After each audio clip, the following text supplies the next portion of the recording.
Do you have the sanskar of gratitude? It's because most people in the world don't have that. And this, so first I want to underline that everything that we feel or experience is based on our sanskar. So there is not much to objective interpretation of reality. So it is what it is, but when you start interpreting it, it is always subjective. Yes, so when we say objective reality, it means, I don't know what it means, because objective reality is interpreted through a subjective soul. So I have my own sanskars, and when I look at a scene, a behavior, or anything, it is very subjective. How I experience it is very subjective. And I also want to talk about objective research in the world, because research is always done by people, and people are not objective. So every soul is pretty subjective, we have our own sanskars.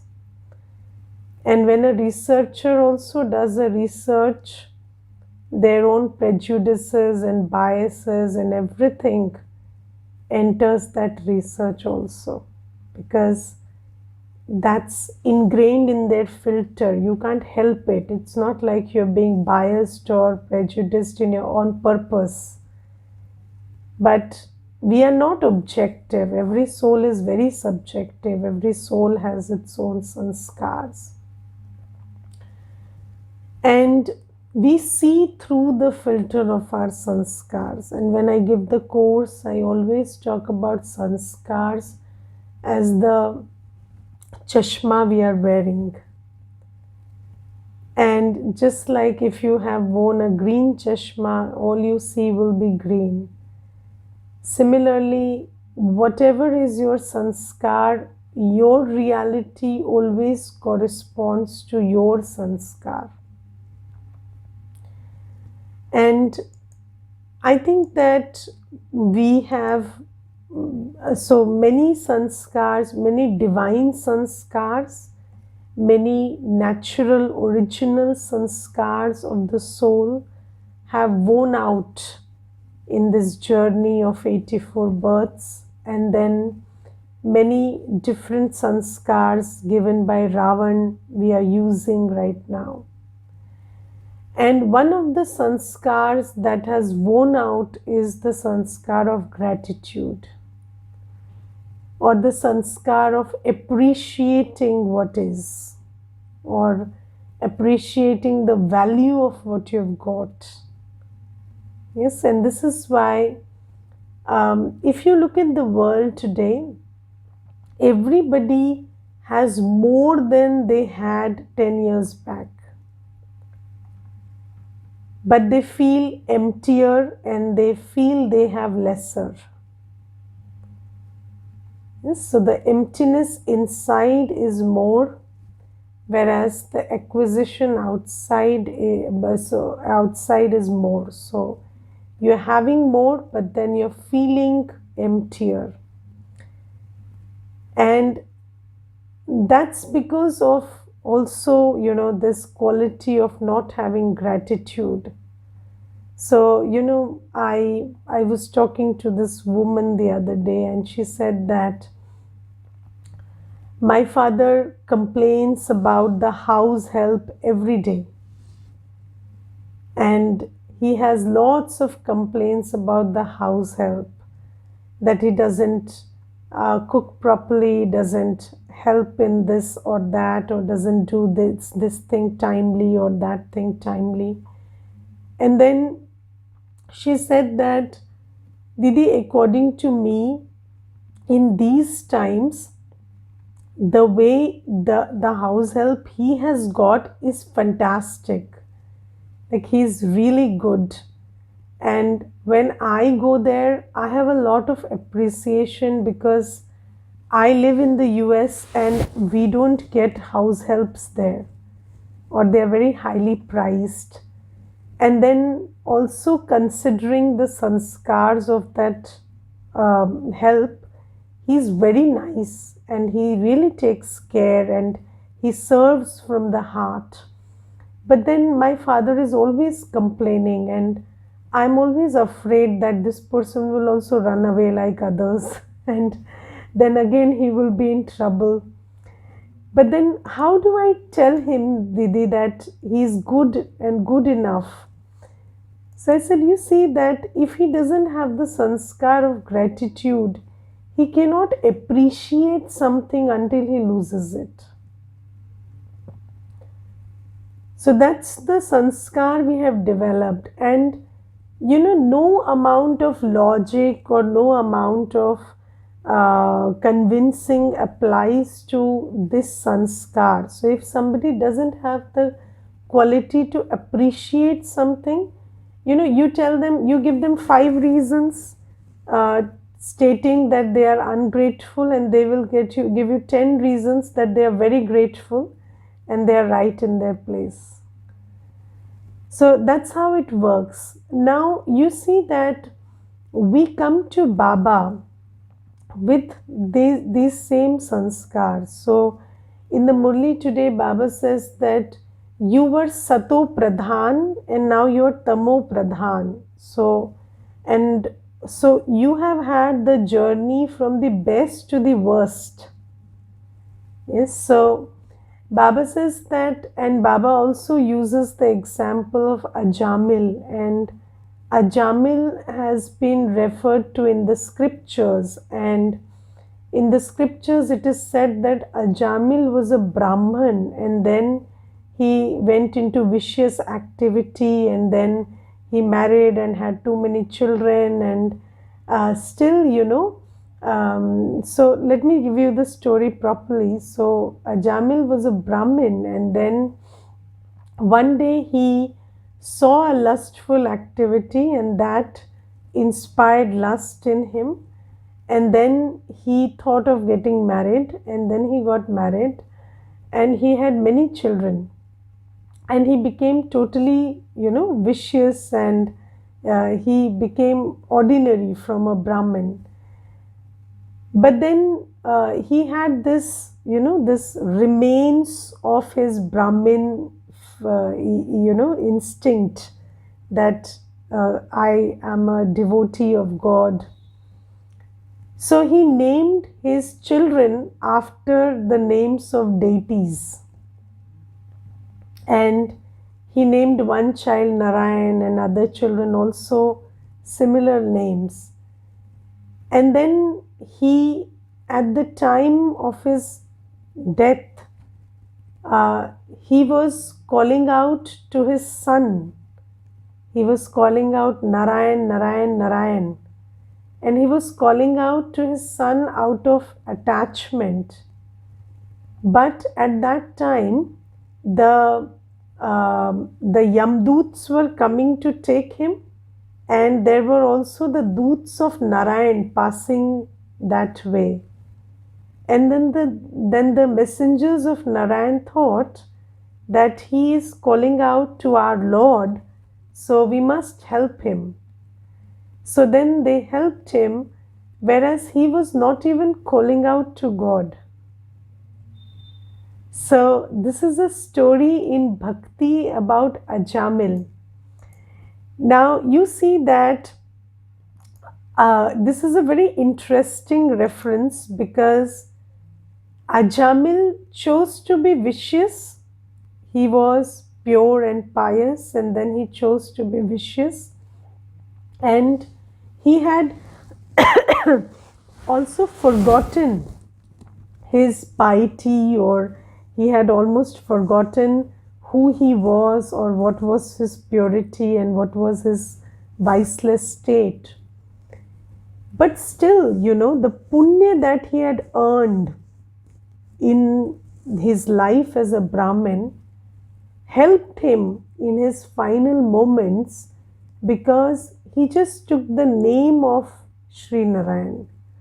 So that's the story. Now, Baba tells us that you were a deity and then you became very tamopradhan. Yes, and you got all the wrong sanskars that Ravan gave you, and you were very vicious. But still, because you were a deity, and because you were a deity because you were helpers of Baba in the last cycle, you will get something, in this birth, which will help you again transition from a human to a deity.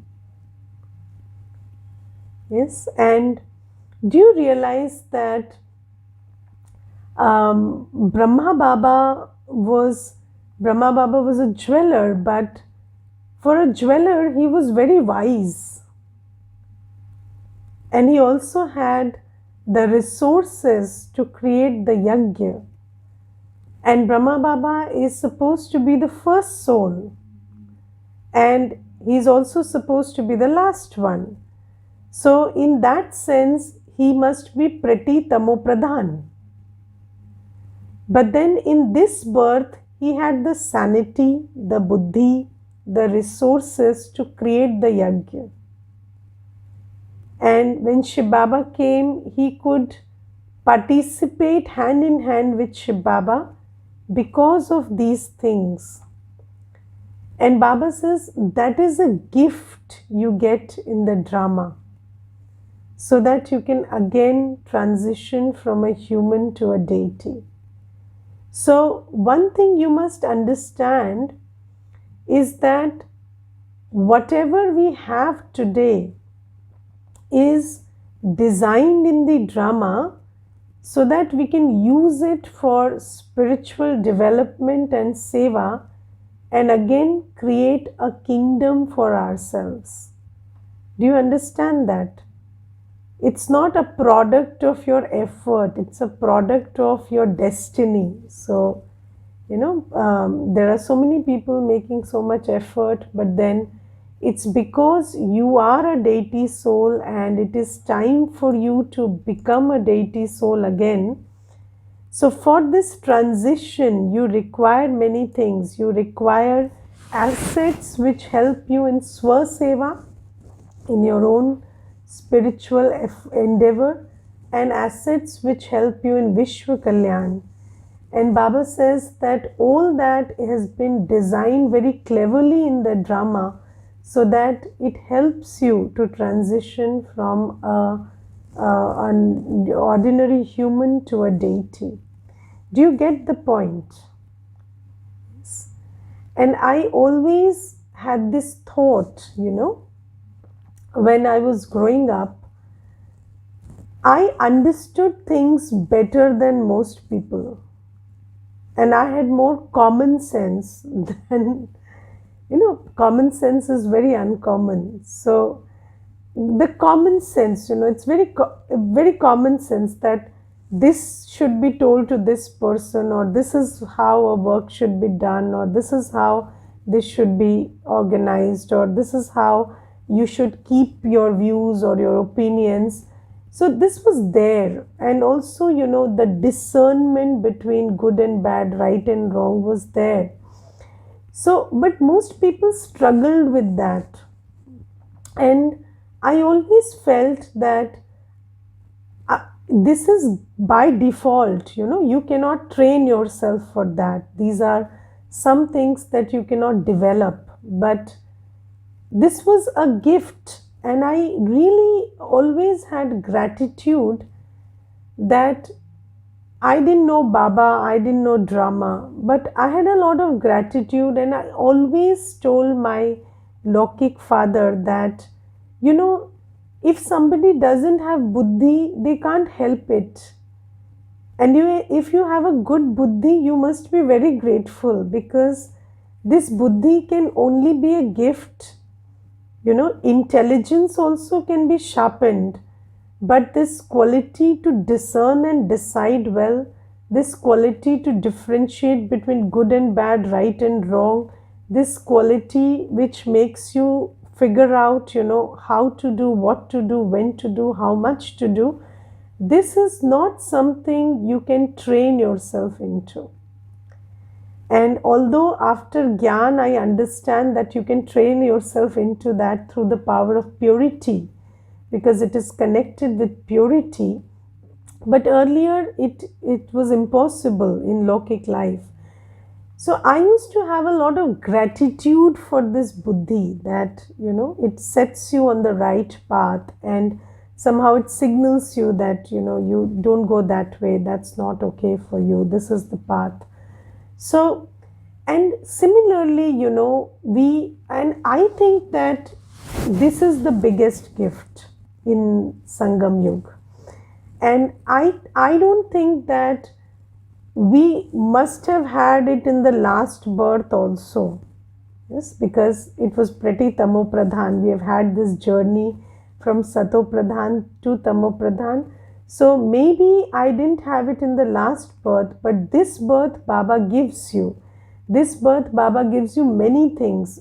Just like, Ajamil by error, got saved by the Narayan ki Doot.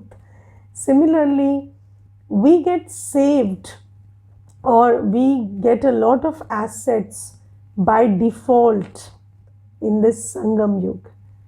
And those assets are a good buddhi first, and then many other things, the way your buddhi is designed to figure out this is Baba. This is amazing, because most people don't understand this is Baba. Or, the buddhi to realize that you are a soul, and the buddhi to understand that yes, there is a future for which you have to work in the present. So, most people ask, who has seen Satyug? So even we have not seen Satyug, but we understand that, just like this is Kalyug, there is Satyug also. And then we must do something in the present to create that future. So all this is a matter of a gift that Baba has given you, or drama has given you, just like the story of Ajamil. And then Baba says that we have got buddhi, we have got abilities, we have got resources, and don't think that it's just because, it's for you to make merry. So all this is given to us in the drama, so that we can use it for spiritual effort, and we can also use it for seva. So realize this and go along. And then Baba says that the biggest gift that you get right now is the knowledge that Baba gives you, the virtues that Baba gives you, and every virtue is a power in itself. So, there is the quality of peace and the power of peace, the quality of happiness and the power of happiness. So, Baba says that I am giving you the formula to purity, to peace, to happiness, to bliss. I am giving you the knowledge through which you can become peaceful, loveful, blissful. And Baba says, you must have a lot of gratitude for this, and you must appreciate the value of what you're getting. Do you understand that in this world, people who are physically very endowed are struggling for one moment of peace? And here we have the ocean of peace giving us the knowledge to be peaceful every single second. And Baba says you must have a lot of intoxication of all that you've got, in terms of the subtle resources, the subtle powers, abilities, and the physical resources that Baba has given you, put it into Seva so that you understand that it is for you to become a king by creating a kingdom, by investing these resources. And Baba says you must also have the intoxication that you're very rich. So if you really calculate your subtle assets, you're very wealthy. It's wealthier than the wealthiest in the world. And Baba says you should have the intoxication of being that wealthy, and the contentment and happiness that follows from that intoxication should be there. So this is something that Baba talks about in the blessing today. And then Baba says that Baba also talks about broad and unlimited intellect. And Baba says that in order to prove that the deep things of knowledge are correct, have a broad and unlimited intellect and explain very tactfully. It is said, kill the snake but do not break the stick. Yes, so in Hindi it is said, saap bhi mar jaye aur lathi bhi na toote. So Baba says that first thing is, for Seva you need a broad and unlimited intellect. Yes, so you must understand the value of Seva through thought, word and action. Do you understand the value of Seva? Sometimes I will tell you one thing. So when I was working in the office, I had a colleague, and one day there was a big program, a big pradarshni in Delhi, and I told him, you come with me, I will take you to the pradarshni, you see what we are doing. And he went there with me, and he was just looking at all the stalls, and he was looking at everybody making immense effort, to explain to souls that you are a soul and God has come and it is time for shift. And then after 5 stalls, he told me, Madam, should I tell you something? Because he called me Madam, I was his colleague. So I said, yes, tell me. So I said, I think you people are wasting a lot of time and energy, and I really don't see any point in this, because do you think these people will go home and remember what you're telling them, and they will really appreciate the effort you're putting into it? So I said, I don't know, but you are appreciating it. You are able to see the effort. You have been convinced enough to come here, and you are listening very intently to what they are saying, and you are also realizing how much of effort and zeal and enthusiasm has been put into this work. And if you are appreciating it, I have hope that everybody will. And then he said, yes, I am appreciating it, but, so I said, there is no but.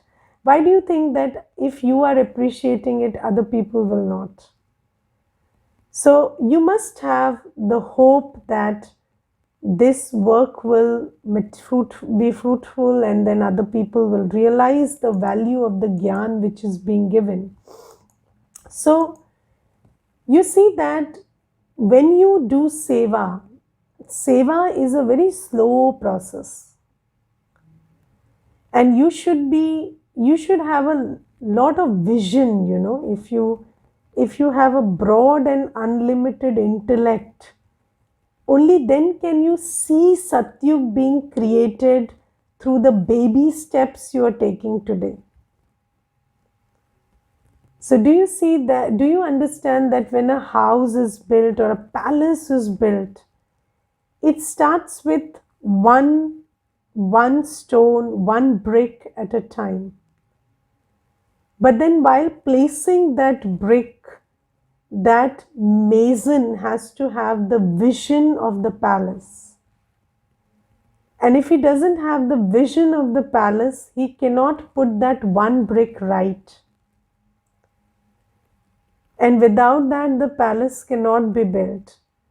So Baba says, when you do Ruhani Seva, you must understand that everything, when you speak the truth, when you speak knowledge, when you do Mansa Seva, even when you just sit in Baba's remembrance, that's shifting the world.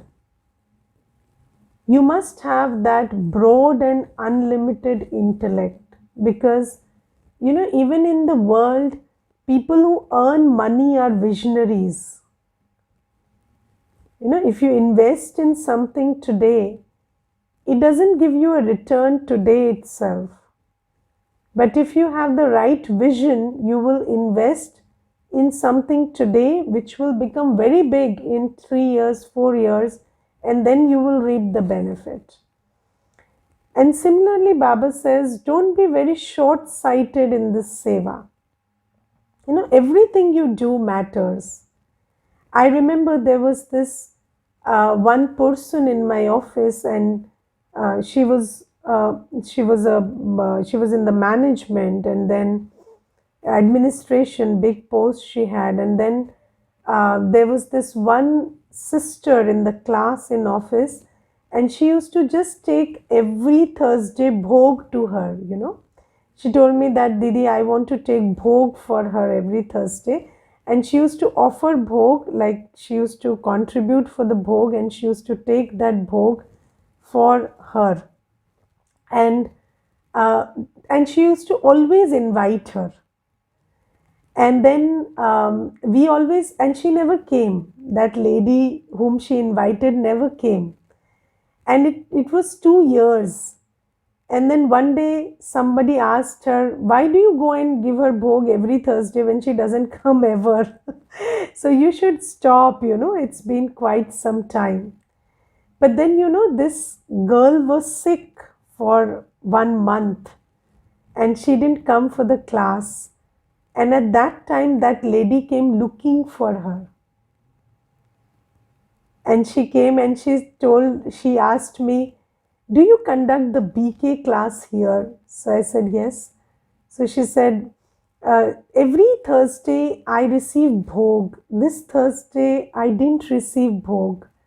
So what is the matter? So I said, that girl who used to serve you, she's not here. So then she came and sat and she undertook the course and she took Gyan also. So that this, for Seva, you need to have very unlimited broad intellect. You cannot be impatient. You cannot look at, instant returns. And you also have to, when we talk about broad and unlimited intellect, it also means understanding the power of subtle effort. It's not like only what they said or how they responded or what you said or how they behaved or you behaved matters.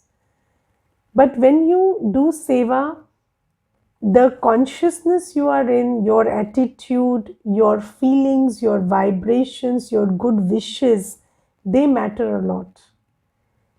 And you should understand the value of the subtle effort that you make, and also have the vision that even if, today it's a baby step, Baba's Seva is going to materialize, and this Seva can only grow and be successful. There is no other solution to it. So Baba says that do Seva with this kind of an attitude. And when the center in Saket started, so we were only 2 people, I and Santoshi. So obviously nobody came in the beginning, so it took time. So at that time, I used to sit on the seat one day, and Santoshi used to sit in the audience, and I used to speak the murli in the mic in the same way as I would talk to 1,000 people.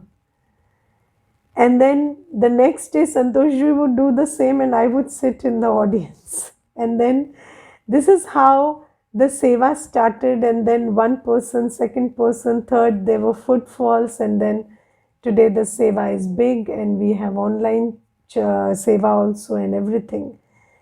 So Baba says that you should have a very broad intellect. And when we say broad intellect, the power of subtle effort and believing that whatever effort you're making today will yield fruit in the future. And you should be able to see the fruit, believe in it. And then Baba says you should be very tactful also.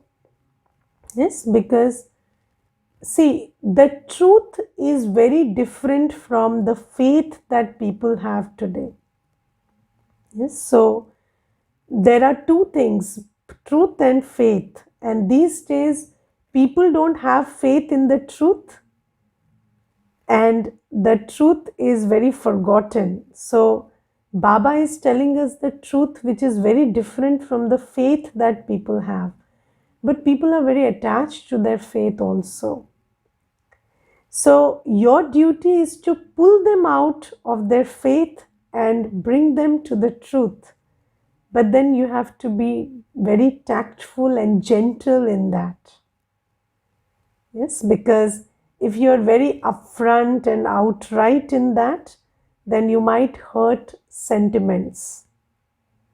Yes, and let me tell you one very simple example. So, I'm not even talking about big beliefs like whether Sri Krishna is God or not, because I was not too much into devotion, so those things didn't matter to me. But when I came into Gyan, I had been brought up with the belief system that the karmic accounts of a husband and wife is joint account. So, we have a joint account. The karmic account is joint. And then I always, so this was a belief system, this was the faith.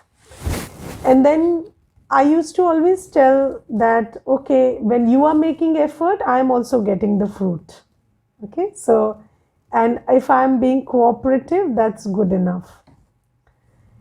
But then when I was introduced to this knowledge that the karmic account is separate, no joint karmic account. So even if you are a couple, even if you are a husband and wife, what you do is your karma. What the other person does is his or her karma. So if I worry for you, then I am spoiling my karmic account. Yes, and then not that if I worry for you, then it will not go into bad karma because I am doing my Stri Dharam and all of that. So we had these confusions about our dharam as a mother will not come into conflict with our dharam as a soul. So as a mother, whatever I think is good will always be good, or as a wife, whatever I think is good will always be good, because that's my Stri Dharam. Or about this karmic account also I had a lot of confusion. And then it really was an effort to think of yourself as an individual soul on an individual journey. But the one who gave me the course was very gentle. So the way they pulled me out of my beliefs was very loving and gentle. And that's why I never felt like I'm losing on something. I always felt I'm getting a big Brahmin family. So I never had this feeling that I'm getting detached. I always had this feeling that my family has grown and I have more people in the Brahmin family than I ever had. So these are, Baba says that you have to tell the truth also. And for Seva, you have to be very broad intellect. You have to have a broad intellect, be very unlimited in your intellect, and also be very tactful, because the snake needs to be killed, but then the stick needs to remain intact. So it's not like you don't speak the truth has to be spoken. Souls have to be pulled out of their darkness of ignorance, but then you have to do it lovingly, gently, and not get very hasty about it, and be very tactful about it. And then, so I have a method for this tact, and I will share it with you. So if somebody is very adamant about something, I don't reject them. I say, okay, let's do it your way.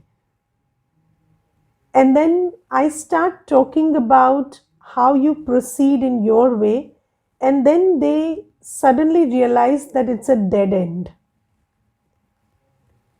And then I tell them, okay, now I'll give you the alternative. Are you ready to listen it out? So that's a very good tact. Now let me give you an example. There was a couple that came to the center almost 8 years back, I'm talking about. And they said that we believe in Sri Ram. So we are Sri Ram Bhagats. And here you are telling us that we have to think about Nirakar Shiv. So we don't like that. So why can't I just keep believing in Ram? Why do I have to shift to Shiv? Okay. So I said, okay, let's take your belief about Sri Ram and let's proceed that way. So now, according to the path that Sri Ram showed you, so the wife was there, and I asked, will you abandon everything and go to the jungle with him if he wants you to accompany him that way? So will you just leave everything and just follow him everywhere he goes and everything he does? Let's say he has a relocation today and that place is not good for your job. Will you go there regardless of everything? So she said, no, I'll think about it.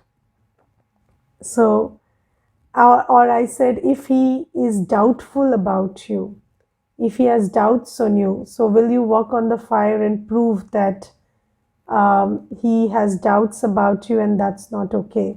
So she said, no, I'll say you are out of your mind and you must change the way you're thinking. So I said, then where are you following the Ramayana? Or I asked the brother, will you blindly follow whatever your father says? And if you say yes, I'm going to call your father and ask him to tell you to do all bizarre things. So he said, no, I cannot blindly follow what my father said. But I said, but according to the scripture, Sri Ram did exactly that. So why don't you do that? So he said, no, that's not okay. And that was a different time and that was a different value system. So I said, now you are yourself telling me that we need a different value system right now. So we need a different path. So that's why we are suggesting a new path to you. And then he said, okay, now it makes sense. So then he started listening. So, when somebody is asking you something, you also start thinking about why you think they cannot proceed that way. You cannot just say, no, that's not what Baba said, so you just change your thought. No. You start also thinking about what if they continue to believe what they are believing, what is the loss in that? Or what is it that will not be attainable to them in terms of strength or virtues or qualities if they proceed in that way? And then you start explaining to them tactfully. So that's how it goes. And don't be in haste. If the relationship is intact, they will come back tomorrow. You can explain the remaining tomorrow. So don't get very hasty about it. So that's there. And also today, Baba is talking about the quality of patience. And Baba says that in the end, this virtue of patience will help you. Now, what is patience? Patience is waiting with hope and faith and positivity. Yes. So, you see that the drama is ever changing. One scene goes, another scene comes. But you have to practice having faith that the scene that is coming will be good and beautiful. And whatever is in the present scene, you can't help it too much because that is written by the past. Okay, so it is what it is. And if you have hope and faith and positivity that what this scene is leading to is a beautiful scene, then you will be able to pass this scene, cross this scene in a good state of mind. And this is something, and I think that we are always waiting. So, most of our time is spent waiting because we can do very little in the present moment. Yes. And most of the time, the present moment is giving us chills about the future. So, whenever you are in a present moment, you do the needful, and then whenever the thought about the future comes, you develop the habit of having faith and hope and positivity about the future. And this is a very deep practice you have to enter into. And when you practice this, the quality you develop is patience. And in the final moments, when there is the scene of destruction and it's really a gory scene and it's not beautiful or charming at all, at that time, this quality of patience will help you and you will be able to stay stable and calm and very hopeful in those scenes. And at that time, when everybody is losing themselves, they will see that what is it that is allowing you to stay intact and hopeful in such a scene, and that's how Baba will be revealed. So Baba talks about this quality of patience. Develop this. It's a very big quality and it needs to be developed, it doesn't come naturally. It has to be developed. So patience is having hope, faith and positivity in every passing second. Okay. And while doing the needful, because if you don't do the needful, then it will sabotage your hope because you have not done the needful. So what will break all your pseudo beliefs and bring you into reality. So while doing the needful, and you have to take care of that which you cannot help, and in that case you have to move with hope, faith and positivity rather than fear, doubt and concern. Okay, so that's how it goes. The Murli has many points and you go through them, and I also want you to make a list of what are the new points of knowledge that Baba wants us to explain tactfully to others. So Baba has mentioned many new points of Gyan which Baba gives, which people are not aware of. So make a list of all those and think about how tactfully you can bring them to understand this. Okay. What are the ways and methods? What are the points you can speak through which people can understand this? And have a vision, do seva and understand that whatever you have got is precisely for this. It's not for accumulation, it's not for feeding your ego, it's not for sensual pleasure, it is for spiritual effort and seva.